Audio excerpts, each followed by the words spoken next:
mentioned a little bit about the socialization of men, and this is a topic that's of lots of interest to me in my coaching work.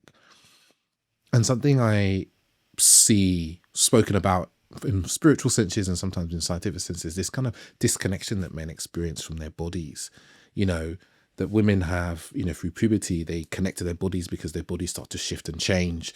They start to menstruate, and women will talk about and experience their bodies in very different ways. Whereas boys, and I'm seeing this a little bit of my son, he's 21 months old, and I see him, he uses his body to do things, run, jump, throw things. He likes throwing things a lot at the moment, kicking things, which he also enjoys a lot as well. But like I see in my work, and I'm curious about your experience of this, both from the research that you've done, extensive amounts of research yourself, but also that you've read. What's the impact on men where they are often disconnected from their bodies? They're like little brains walking around on sticks. The sticks are just to carry the brains around. What's the impact on men when they exist in that way?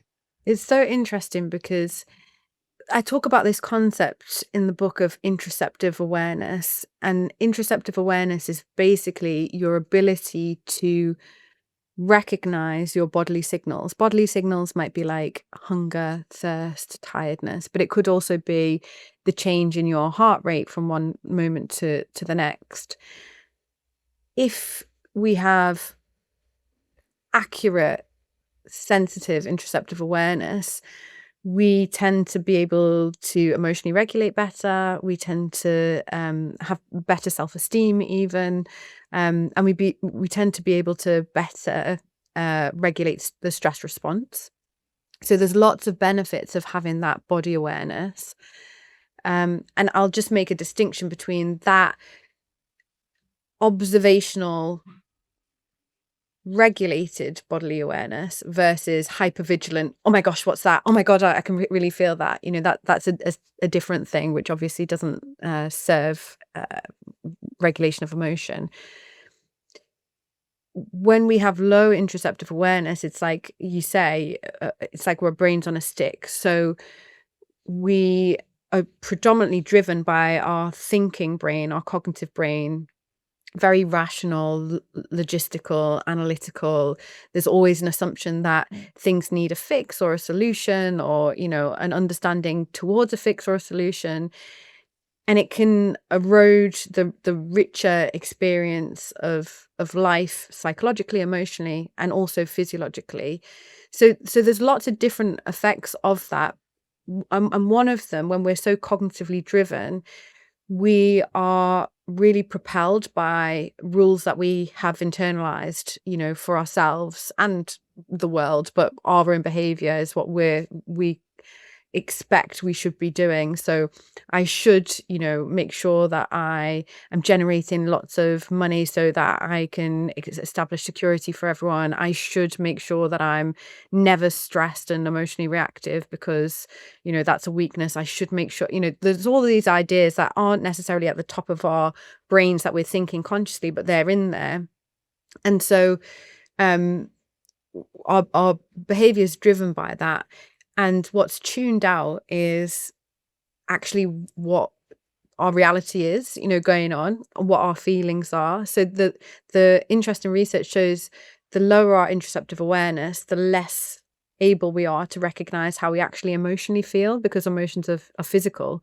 And so if we don't recognize how we feel, if we don't recognize what our actual stress level is, then we just carry on on automatic pilot, probably doing a lot of things that are only adding to our physical and emotional load, but without any real awareness. And we only really find out when that's had an impact, to a degree that our systems are depleted and we can't perform the functions. And then we start feeling this blame, this guilt, this fear, maybe I can't do what I need to do.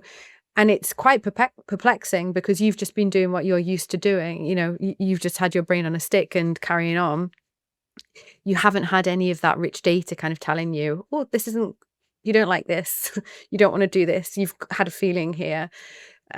So potentially the effects are huge and extensive unless you start to learn to attend to actually what's going on. But it's a really interesting process, because if I ask, let's say, a man that's been completely tuned out of his body for the entirety of his life, how do you feel? Often he'll tell me what he thinks. Well, it's annoying because I have to do blah, blah, blah. So then, even if I ask a specifying question, so are you annoyed? It's usual for there to be a deflection of the feeling. Well, it's not that it's annoying, it's blah, blah, blah, and there's more narrative. So you can see the switch from emotion to cognitive, emotion to cognitive. Then if I go, well, we've isolated a feeling of like stress, let's say, feeling stressed. Can you tell me how you feel that in your body? So many men would be like, don't know what you mean. I'm just stressed. And it's a head experience. It's not a physical experience. But we know that feeling any emotion is a physical experience, but you just haven't had the opportunity to really recognize that in any sort of way.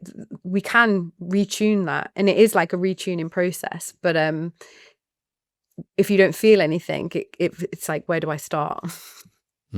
Yeah. If you don't feel anything, asking someone, how does stress feel from a perspective of sensation in the body, if they've only ever thought about stress and they think about thoughts that make them stressful situations, is like asking them, like, what does space feel like? It's a really foreign experience. And as you were describing there, this kind of this man who's disconnected from his body, what I really heard was rigidity. This rules, like life is a collection of rules and ideas and thoughts. There's a rigidity to his being, his thinking, because everything is a stack of rules, less about what actually he likes and dislikes. I come across this situation with a lot of men where if I ask them, what do you want?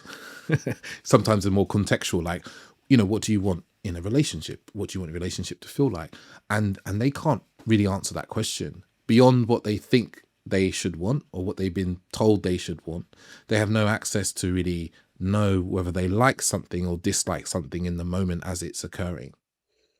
It's so interesting, isn't it? Because it's really impossible to know what you want if you're not able to really engage with how you feel in a moment. Because how do you know if you want more of that feeling or what particular feeling, if you're not really fully experiencing it?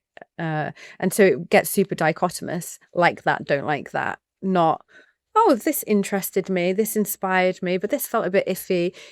That multidimensionality is really important when you're then constructing the things that you want in a relationship, in work, in, whatever it might be. Life becomes very binary. And it's like it touched on something that you mentioned before around purpose.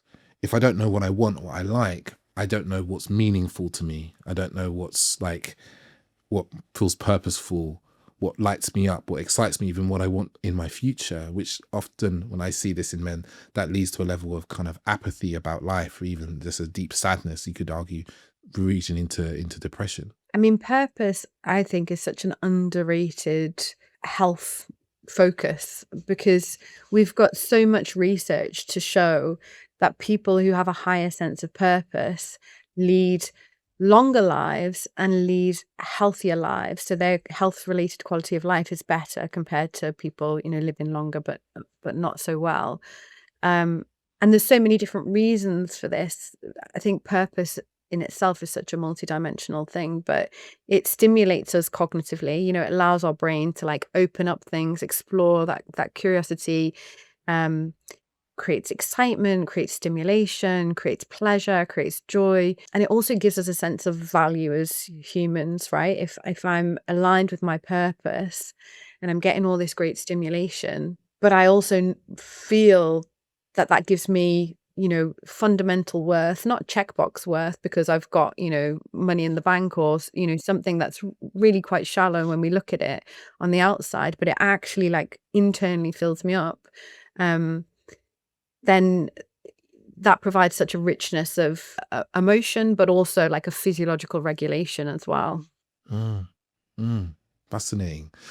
Because, I see in this modern time, this current time, I think, you know, so around masculinity and men's roles in society shifted and changing.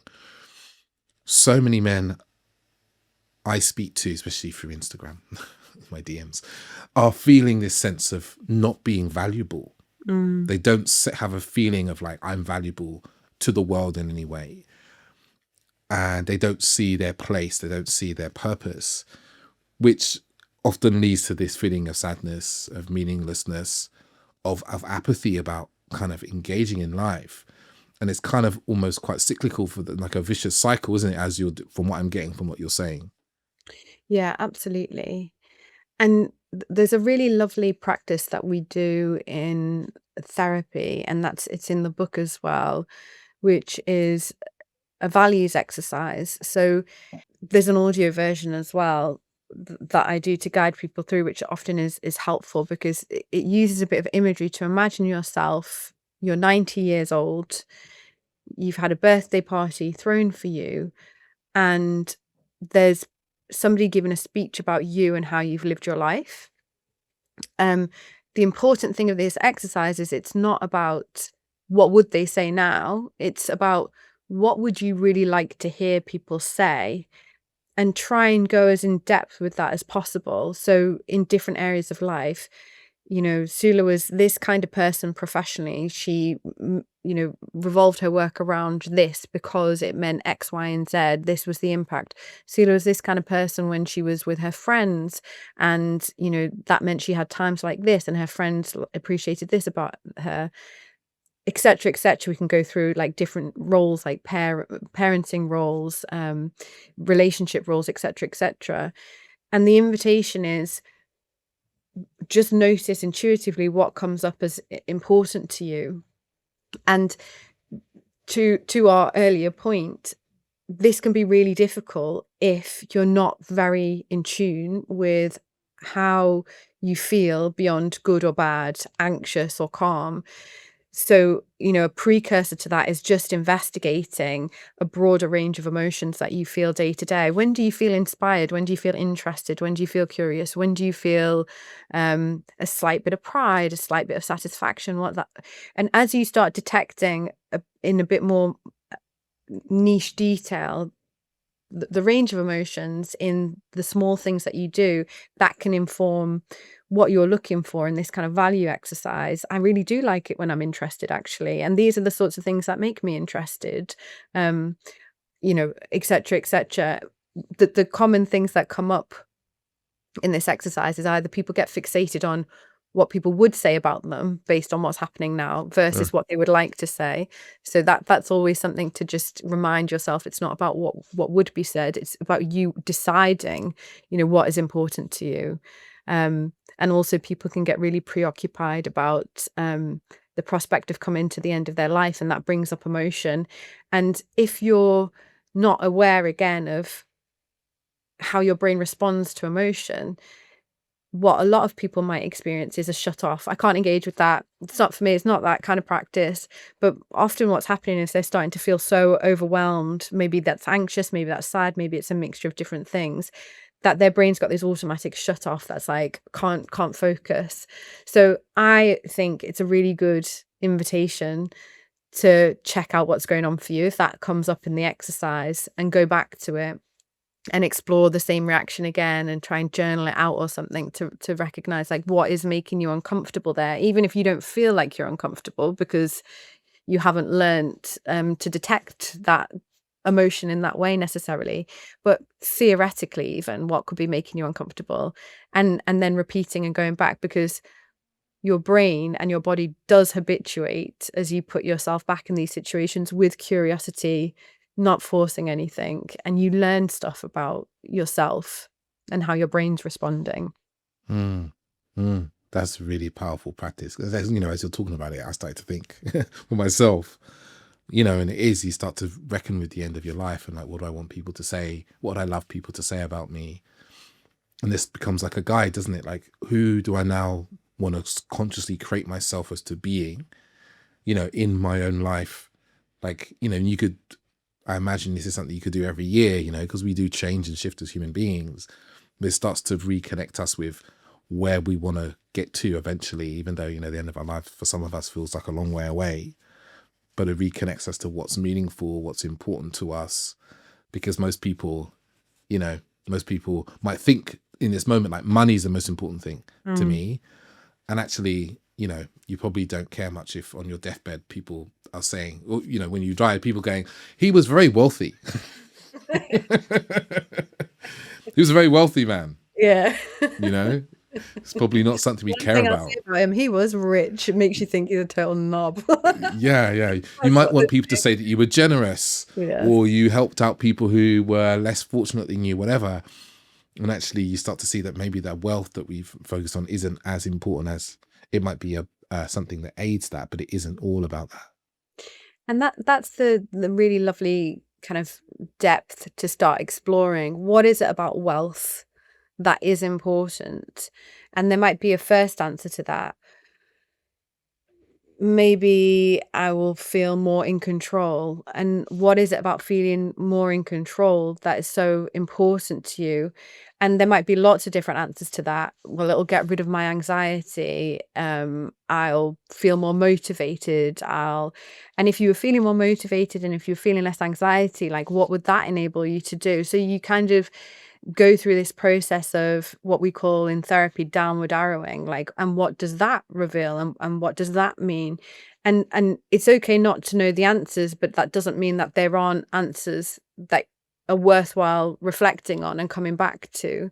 And I do that values exercise once a year, and I try and check in every once a quarter. And invariably I'll see that I've drifted off in a particular area, or I've like really killed it in the professional area.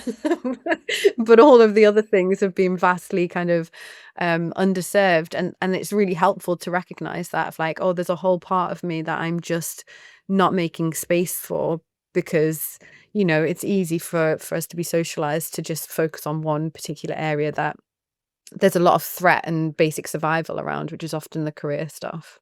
And we can be we're so heavily socialized, particularly see this in my male clients. They're so heavily socialized into the performance, and one of the areas that we can get clear metrics for performance is our careers, our jobs, our businesses.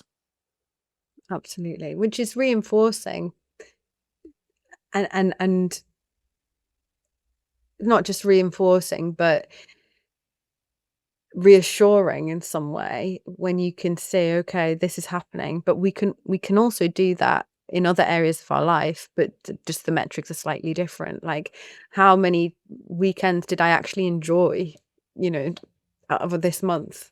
Actually, none. So that's a bad metric, because life is about enjoying them. So I think we can utilize some of the things that we're unconsciously kind of pulled towards to generate some balance as well in other areas.